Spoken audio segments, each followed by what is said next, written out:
The U.S. International Development Agency has blamed the Ethiopian government for a shortage of humanitarian aid in the country's conflict-torn Tigray region. USAID accused the government of obstructing access to Tigray, as it warned that food aid was set to run out this week for the first time. Hundreds of thousands of people are at risk of famine amid the conflict between government and rebel forces.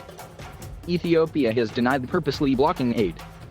Prime Minister Abiy Ahmed's spokeswoman told reporters that the government was allowing aid convoys to enter Tigray, but that security was a priority that cannot be compromised. It is a volatile area, so there are going to be continuous checks and processes, said Bill. In her statement, USAID Chief Samantha Power described the flow of humanitarian assistance into the northern region as woefully insufficient. She said food warehouses were virtually empty and that aid workers would soon have nothing to distribute.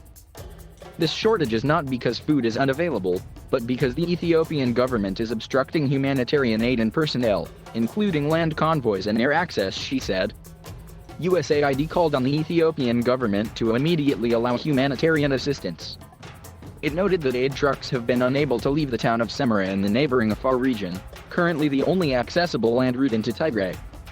At least 2 important aid organizations have already run out of food, said Sabiano Abreu from the UN humanitarian agency, OCHA.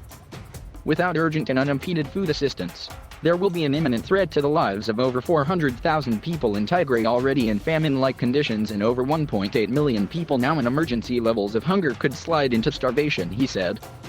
When Samantha Power visited Addis Ababa earlier this month, she appeared careful not to blame any one group for the obstruction of aid, saying all sides were affecting operations. Now, those guarded statements have been pushed to the side and she has become the first senior diplomatic official to lay the blame squarely at the feet of Ethiopia's government. So, what has caused this tougher statement from the United States? The US is after all Ethiopia's single biggest aid donor, giving the country around $1 billion per year towards health, education and development programs. But this apparent leverage does not appear to be working.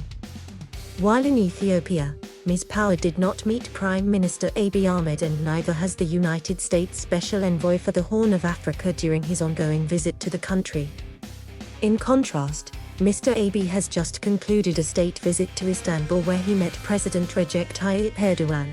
The two signed a variety of defense and development pacts. Ethiopia, it seems, is looking for new friends to counter the US influence. The conflict in Tigray began in November, when Mr. Ahmed ordered a military offensive against regional forces. He said he did so in response to an attack on a military base housing government troops. The escalation came after months of feuding between Mr. Abiy's government and leaders of Tigray's dominant political party, the Tigray People's Liberation Front. For almost 3 decades, the party was at the center of national power, before it was sidelined by Mr. Abiy, who took office in 2018 after anti-government protests.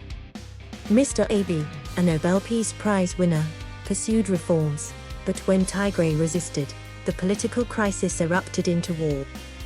The Ethiopian government has designated the TPLF as a terrorist group, while it says it remains the legitimate government in Tigray.